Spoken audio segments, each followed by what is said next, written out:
Senhoras e senhores, sejam todos muito bem-vindos a mais um vídeo do canal. Meu nome é Renato e gostaria de convidar os gentis amigos a embarcar comigo numa viagem aos anos 60 e ver tudo que rolou nessa década maravilhosa. Então, apertem seus cintos, pois a viagem já vai começar. Mas antes gostaria de convidar os gentis amigos a deixar seu like e compartilhar o vídeo com seus amigos. E se o amigo ainda não for inscrito, se inscreva!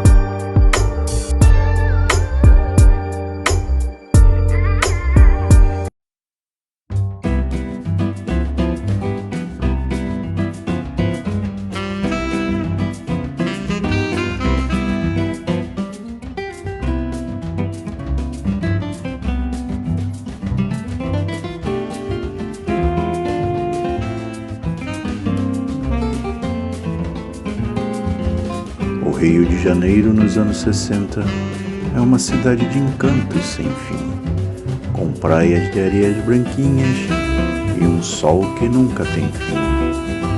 As ruas cheias de vida, com pessoas de todo lugar, o samba no pé de cada um e a nova bossa a embalar. O ritmo da cidade é impossível não se apaixonar. Ó Rio de Janeiro dos anos 60, onde a bossa nova enchia a alma de alegria, onde as praias eram repletas de gente bonita. E como o Cristo Redentor abençoava a cidade, enquanto o Pão de Açúcar imponente se erguia, o samba ecoava pelos morros e a brisa do mar refrescava os dias. Vamos voltar de volta aos anos 60.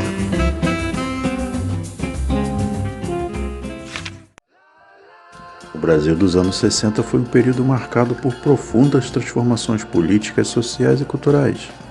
Na década de 60, o país vivenciou um intenso processo de industrialização e modernização, impulsionado pelo governo de Juscelino Kubitschek. Esse período ficou conhecido como os Anos Dourados, pois o país alcançou um grande crescimento econômico e social. Na década de 60, o Brasil viveu um momento de grande desenvolvimento da indústria automobilística, impulsionado pela criação do Grupo Executivo de Indústria Automobilística, o GEA, em 1956. O objetivo do GEA era coordenar e incentivar a produção de veículos no país, visando a substituição das importações e fortalecendo a indústria nacional. Como resultado dessas políticas, a indústria automobilística cresceu rapidamente no país. Em 1960, o Brasil produziu cerca de 70 mil veículos, número que subiu para mais de 500 mil em 1968. Além disso, várias montadoras estrangeiras como a Ford, General Motors, a Volkswagen e a Willys se instalaram no Brasil durante essa época, contribuindo para o aumento da produção nacional. A presença das montadoras estrangeiras no Brasil também trouxe mudanças significativas para a geração de empregos. A fabricação local era um dos alicerces do governo JK, que prometera o progresso de 50 anos em 5, e tinha a indústria e o transporte como dois de seus focos de atuação. Produzir automóveis aqui significava criar um parque industrial formado não só por fábricas, mas também por uma rede de fornecedores de autopeças e serviços periféricos de infraestrutura.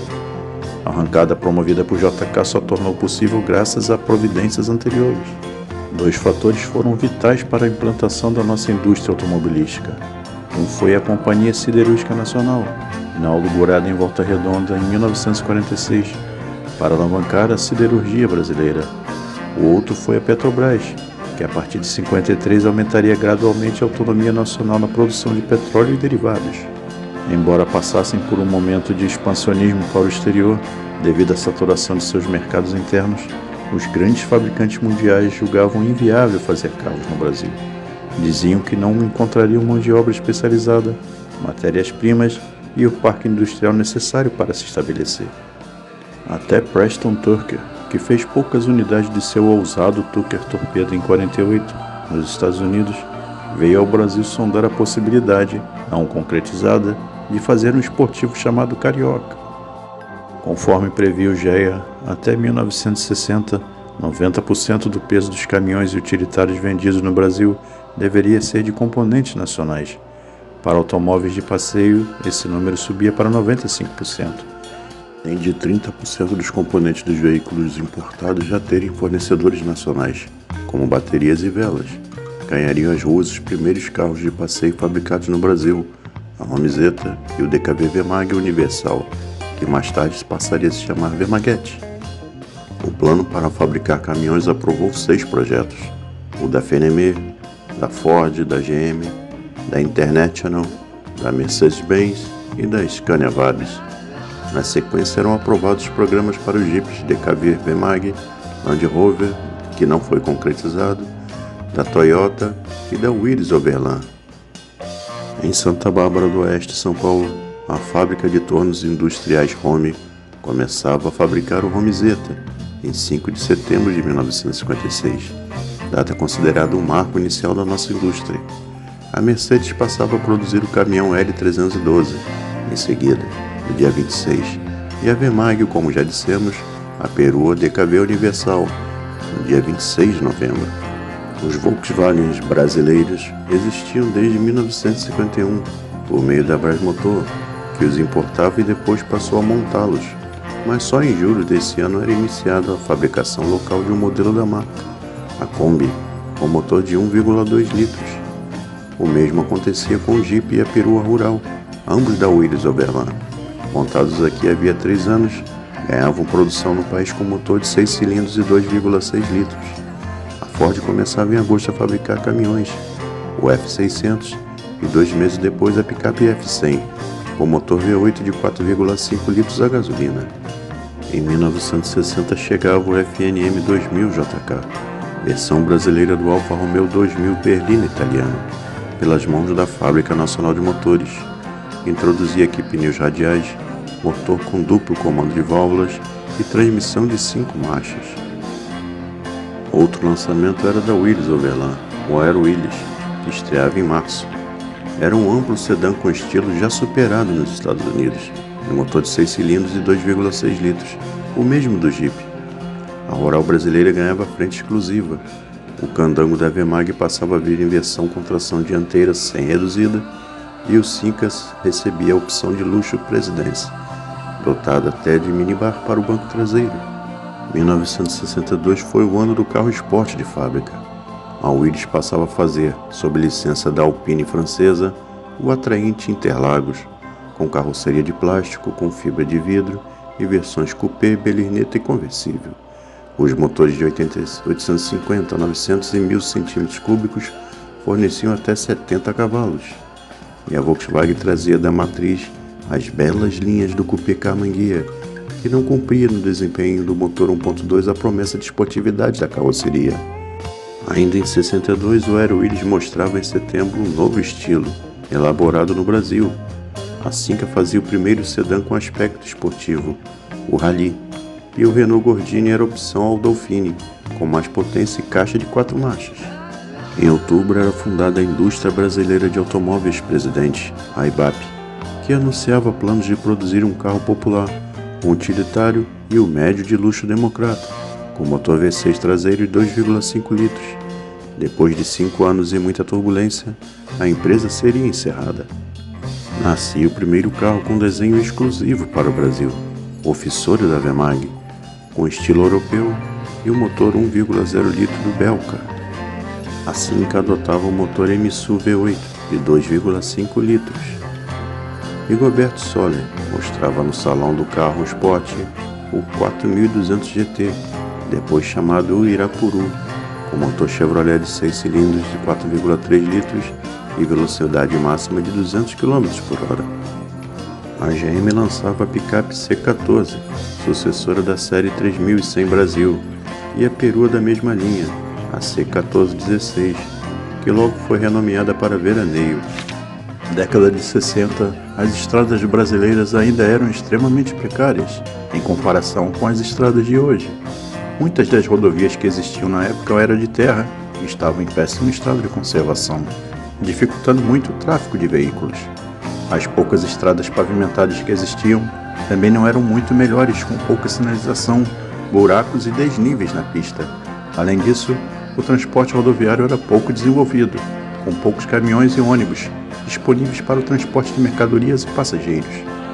Voltando a falar de carros, o segmento de esportivos ganhava o GT Malzone, com mecânica DKV, que evoluiria para a próxima série do Puma, A onda dos carros econômicos prosseguia, com as versões profissional do Cinca, sucessora da Alvorada, o pé de boi da Volkswagen e o pracinha da Maguete. A Willys inseriu o Itamaraty, um aero mais luxuoso, com painel jacarandá maciço. No fim do ano mostrava no salão executivo uma limusine de 5,5 metros com o primeiro ar-condicionado do mercado, apenas para o banco traseiro, partição entre motorista e passageiros e até barbeador elétrico. O FNM 2000 ganhava a versão Timbe, Turismo Internacional Modelo Brasil, com um novo visual frontal e motor mais potente. O Cinca Esplanada trazia novo estilo e a mecânica do Chambó. Nasciam os carros Sport Onça, Coupé com mecânica do FNM 2000 e Puma GT, ainda com motor DKV de 1,0 litros. A versão de rua do GT Malzone, que já vencera nas pistas, mais o Interlagos desaparecia. A Maguete e Belcar 67 ganhavam nova frente e a Ford oferecia a tração 4x4 para o F100. Apresentado no salão do ano anterior, começava a ser fabricado em fevereiro o Galaxy 500, primeiro automóvel da Ford brasileira, com as linhas do modelo norte-americano de 1965 e motor V8 de 4,5 litros do F100. O Willys Itamaraty vinha com um motor agora de 3,0 litros, bem mais adequado que o de 2,6 litros anterior. O motor do Fusca passava de 1,2 para 1,3 litros e o da Carmanguia e o da Kombi chegava a 1,5 litros. Este último motor e o chassi Volkswagen passaram a adotar o Puma GT 1500, que assumia as formas que durariam por anos. A DKV Mag desaparecia, sendo absorvida pela Volkswagen, e a Cinca descartava a linha Chambó, que tanto fez sucesso no passado. Um ano de lançamentos de vida longa, Opala e Corcel, ambos em novembro com 4 portas. O primeiro automóvel Chevrolet no Brasil oferecia motores de 2,5 de 4 cilindros e 3,8 de 6. O Ford, projeto absorvido da Willys, tinha motor de 1,3 litros, com inédito circuito selado de arrefecimento e tração dianteira. Ao mesmo tempo, aparecia o Volkswagen Sedan 1600 de 4 portas, apelidado de Zé do Caixão, que só faria sucesso entre os taxistas.